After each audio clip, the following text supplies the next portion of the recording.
Yeah, viewers all over the world. For some of you that are seeing me for the first time, Momo Ogbuefi Eze-Ana Ugochi tubelu n'Oraifite. Ma ọ bụ kpọọ m Akajugo, abụ m onye isi nchụaja na Ugochi tubelu na temple. Anyị na-agba afa miri emi n'ụkwazị ọrụ mmụọ dị iche iche. Yes. So you can call me a priest or an evangelist. I will answer. My mission is to help people live better life. N'ụbọchị taa n'oge awa nke eziokwu isiokwu anyị ji wee bịa bụ what you should know about Dada and the twins, Ejima. Yes. I were ekwu na ndị Dada ma ọ bụ Ejima abụrụ alụ. Ha abụrụ ndị ọjọọ dịka ụfọdụ ndị aghọtara how things work si edemonize ha. Ụfọdụ ndị ụka gị ma onye ụka na-ege m ntị na-abụ ọ bụ na ịfụ ka mmadụ ku Dada ma ọ bụ na mmadụ mụta Dada ma ọ na gị nwere onwe gị mụtara ị na-afụta Dada anwa dịka asị nọ ihe ọjọọ. Ọ bụ ofe ịgụrụ na nte mere ụfọdụ ndị mmadụ ji afụta Ejima na mgbe gboo dịka asị nọ ihe ọjọọ maka ihe ịmara is only a mystery to you and not to all. Ọ gwara ọtụtụ ndị mmadụ na-abụ gị nwa bụ eticha na-abụ ịfụ onye nwatakịrị na-abịa akwụkwọ buru Dada egwu ya ji gwa nne na nna ya sị kpụọ ya isi. Ọ maka na onye Afrịka abụrụ na obodo oyibo ka ijere wee fụ onye bụ rasta onye Dada ma ọ bụ ndị a na-ebu long hair esi ya jee ka ọ tụọ isi ihe akwụye maka n'ihi na onye Afrịka ịfụta ya nọ ihe ọjọọ atara ngwụ na-eriri gị eri. Mana ihe m na-achọ ịgwa gị bụ gị bụ onye mụtara Dada ma ọ bụ mụta Ejima ịfụta na ha ka ndị ihe ọjọọ maka ọtụtụ n'ime unu nwere negative mindset. Ị nwere ike ịfụta isi nọ ndị ọgbanje.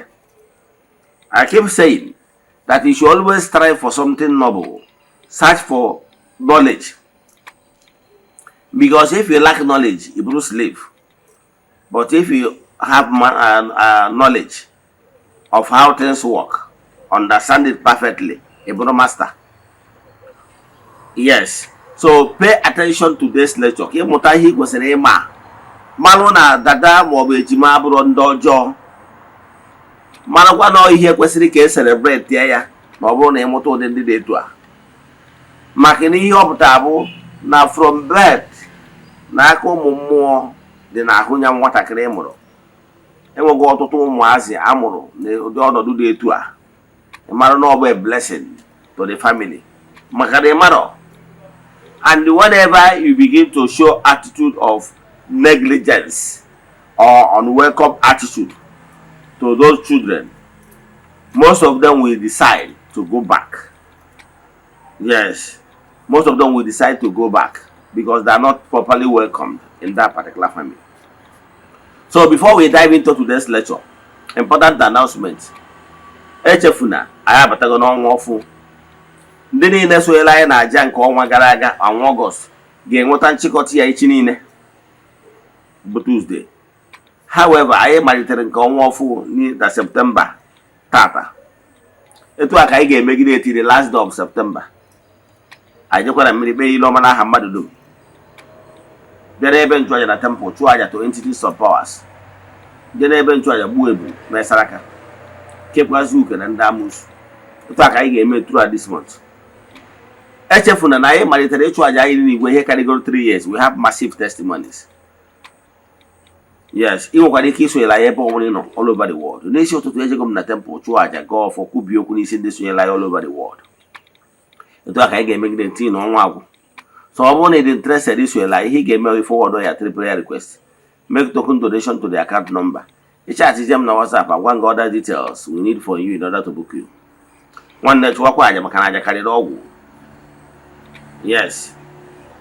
Nke abụọ ọkwa dị mkpa nke abụọ bụ ọ bụrụ na ị bụ child of the temple, echefukwana na aja na our annual festival for the year 2025 ga-adị na 16 September.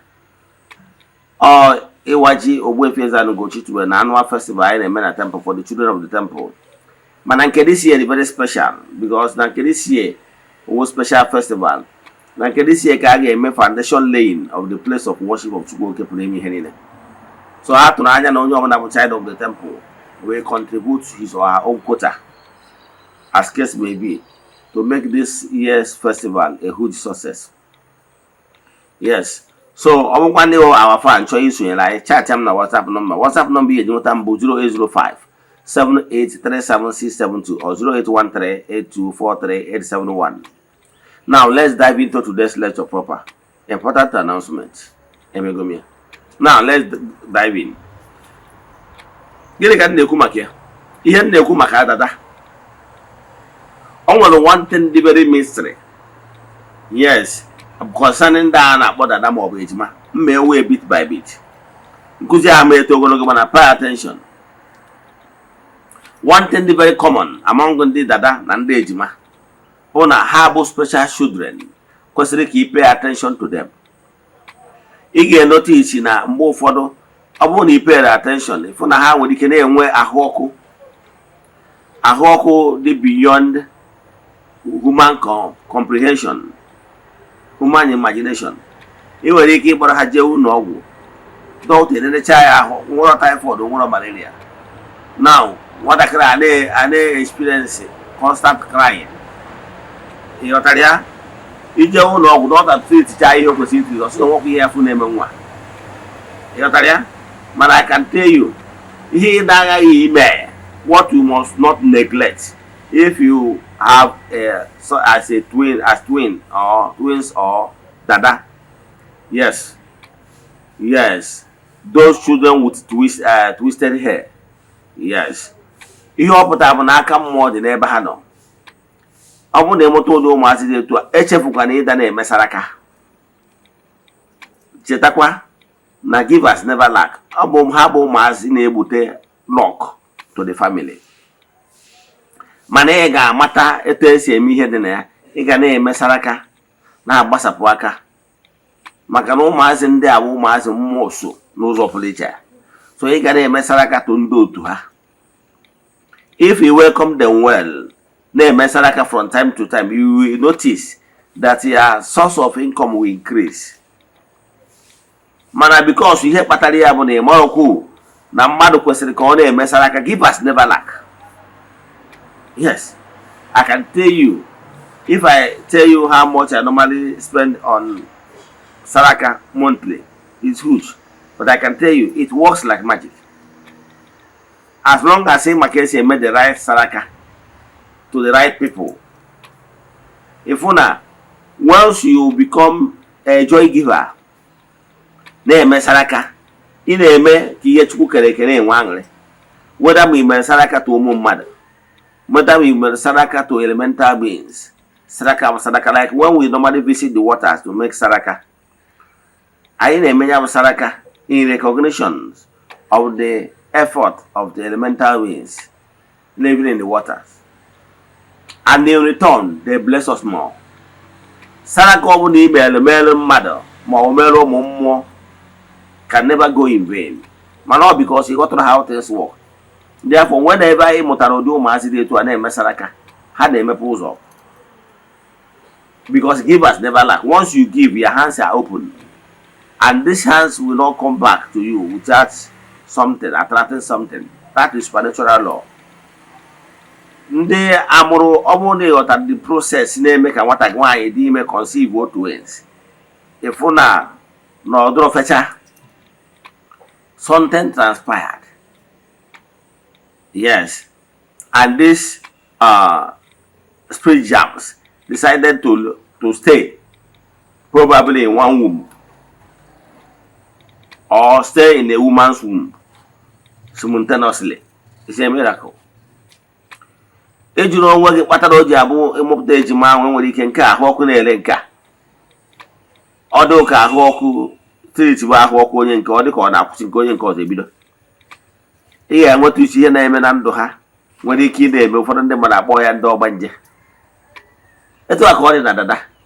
Onye dịrọ surprise na-ịmụta nwatakịrị when you are having the bathing the baby. Now you notice that after combing the hair, after a few minutes, you notice that the hair is began to twist again. Are you not surprised? Or that particular one they show again? No one ndị ọrụ ha bụ twist the hair. You know idea? Ihe a bụ simple sign to show you na aka mmụọ dị na-arụ ya nwatakịrị n'isi ya nwatakịrị. Mana ịdọ surprise. Ọ bụrụ ọkwa taa ka ya bụ onye isi bidoro ma ọ dada all the value from the ancient time. At least some of you, if I quote some certain called ones with dreaded, hey, you might not believe. Yes, but I can tell you, can we go story in the Bible? Basalo, Samson, then the book of Samson, you go here. You have na Samson, the mother, na chongwa, where you are, you can nwa, and when you are, see a better. Manajaba, what the case called about Kona, Bible. We go na mama chukwu bịakwutere wee sị nwaanyị naanị gokwana ekpere gị na-azị gokwana gị ekpere gị na nwatakịrị ibu n'afọ na ị ga-adị ime na ị ga-amụ nwa na nwatakịrị ibu n'aka ga-abụ Messiah to his people the Israelites na ga-esi n'aka ya wee zọpụta ndị be ha n'aka ndị na-akpagbu ha wee gwazie ya nwaanyị ihe ọ ga-asọ gwa ya aṅụ na alcohol gwa ya so many things ọ ga-asọ ka o wee ghara ịcontaminate nwata gwakwazie warning na ọ bụ na amụ nwatakịrị a agụba agakwana ya n'isi. Yes, na but ọ bụ na agụba gara ya n'isi na-enwere consequence. And behold, Samson biri ndụ bụrụ one of the strongest man. Mana the day ọ nụtara a bad wife, Delilah, maka na ọ nupụrụ isi nụọ nwaanyị ebe a sị ya nụ na amụna what you are passing through. Ihe ọ pụtara bụ na gị nwa wee called one. Ọ bụrụ ebe ọbụla ọ bụrụ onye ọbụla ka ị ka mmadụ.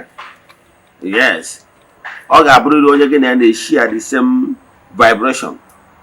wee nụọ the wrong person onye asị ya nụ na wee nwee problem at the end of the day cause for life ya. So gịnị ka m na-ekwu maka ya? Enwere earthly signs egosi gị na aka mmụọ na o nwere ụmụ mmụọ na-eso ya particular child. The only thing bụ na gị nwawo parents, you are not paying attention on things that happens around your child or your family. If not, you will notice that that's your particular child. No one will hear the very unique about that particular child. He's a special child.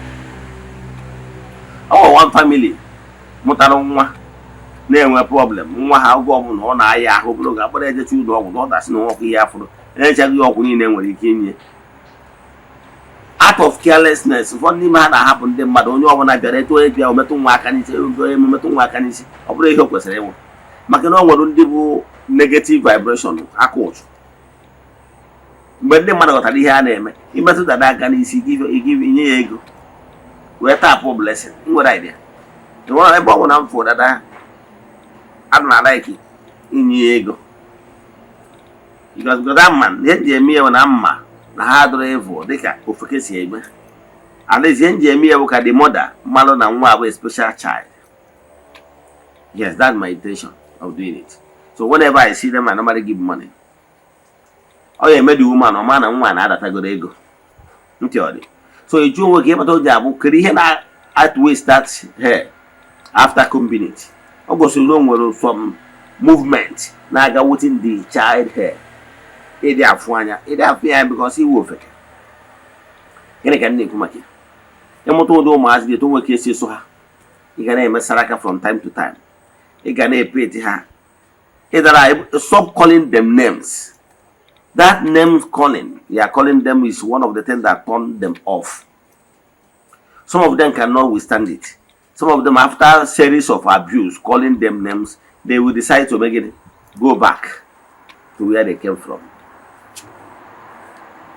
Yes, because of uncompleted work, some of them might decide to come back again. No, banana. But you cost it. But if you recognize them, welcome them, thanks to God for finding you worthy and your household worthy to have someone akachuku this year in your family, whether more Ejima, more Dada. Whether it's a twin, whether it's their twins or graded, it's a special child, it's a gift. I can tell you that if those children, if you pay attention to them, I can tell you, you can notice that your finances will begin to increase. Partly because of that Saraki name often.